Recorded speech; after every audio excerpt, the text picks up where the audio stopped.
Hi everyone, it's Chris, back in the shed, but not in the shed, in my kitchen again, because my wife's still away and my kids are in the other room, so I can't really go to the shed and leave them by themselves. So, back in my kitchen with another cider to try. This may be the first film you've seen me in my kitchen, because the last one I did yesterday, I did it and realised I was sitting on such a squeaky chair that I couldn't listen to the things that I was actually saying, because the chair was squeaking so loudly. I'm so used to this squeaky chair, I kind of zoned it out. I didn't realise it was squeaking, so I don't even know if I can put the film up. It was a discovery from, was it? No, it wasn't Discovery, it was Pulped, special edition number 2. Wasn't too bad, it was alright, very tropical on the nose. I think it was 5.5, I think it'd been back, diluted fractionally to get the lower alcohol. I think it was back sweetened for sure. It said it's been 8 months maturing. Didn't have a lot of tannin.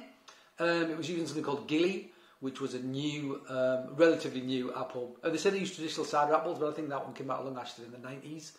You know, so I don't think it's that new an apple. I'm not sure anyway. Not much tannin though, and it said it was a bit sharp, but it was quite sweet drink, and it didn't have a lot of acidity actually. But very tropical on the nose, melon, tropical fruit, pear, that kind of thing. That's what it said on the label, and it absolutely was there on the nose.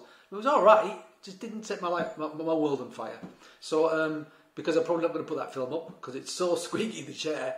I've tested this one out. It's not squeaky. It's not squeaky. Yeah, so I thought I'd better mention it. So Pulped, special edition number 2. If you like really tropical flavours, get it, try it.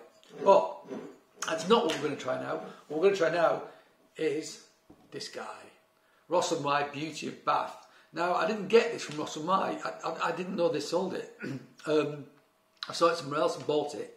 And I particularly wanted to buy it because I have a Beauty of Bath tree in my back garden. I've got 3 trees in my back garden. I've got a Worcester Pearmain, I've got a Beauty of Bath, and I've got an Egremont Russet. And I saw this, I thought I really want to try the cider from the tree. It's still very small, it's not very old. I got it from Brogdale in Kent. So yeah, what does it say on the bottle? So it's only 4.1, which is brilliant as well. I mean, for them, I think it's the lowest alcohol cider I've ever had from these guys. So Beauty of Bath, medium dry still cider. Oh, it's still cider. An early season eating apple that can make a surprisingly good cider. Ripening in August, it is naturally low ABV and when sweetened, tastes just as the apple did when plucked from the branches.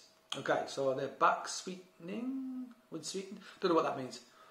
Not sure. Anyway, let's try it. It's still. I didn't see that. I don't know if I had a still cider from Ross-on-Wye. Yep, it is still. Cool. 4.1 still. So look at it. Nice colour. So it's got a pinkish hue to it. So it's amber with a very subtle pinkish hue to it, I think. Salmon pinkish hue to it, which I like very much. Lovely looking thing. Let's give it a sniff. Quite delicate nose. But there's a hint of quite floral, sweet apple to it. I mean, that's what I'm getting on the nose.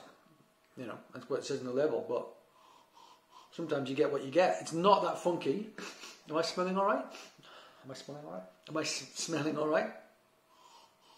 Very delicate nose. I get a hint of kind of ripe, sweet apple. That's about it. Let's try it.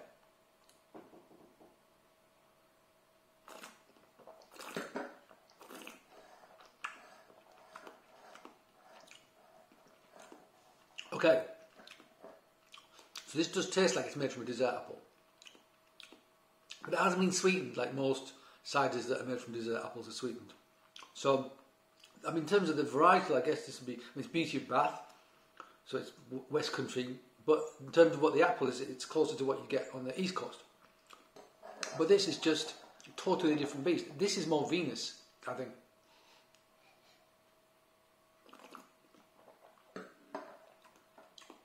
Yeah. There's a hint of malic acid to this as well, I would suggest.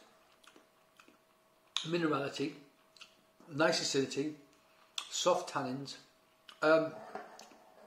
quite strong acidity, not super strong acidity, but quite bold acidity, I think.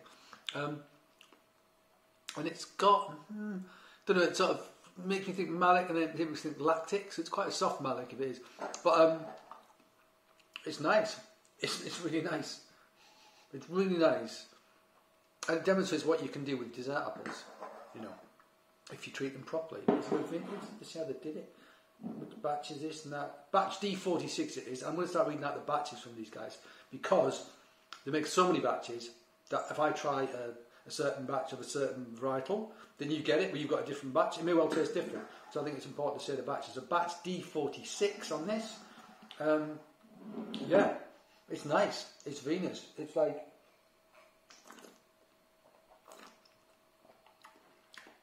If I get something like this from Kent or Suffolk, I'd get it. You know, it still doesn't do it for me as much as like the bigger tannic apples do, the older ciders, but it's really good. You keep scaring the life out of me there. Bye. My son just came in and brought me his milk bottle. That's what that was. Scared the life out of me. I didn't know what was that. What was coming. So yeah, I would get this. I would get it. If there was something I could find something like this from Kent. The closest thing that this I've had from Kent, Suffolk, is the stuff from Win Hill, who I still maintain are the best cider makers I've had from that part of the world. Definitely. Okay, that's cool. Alright guys, get some Beauty of Bath from Ross-on-Wye. See if you can get the D46 batch. There's the batch number, you see it? D46. Yeah, alright. As always, thank you for joining me. Join me again at another point, please. And until then, cheers.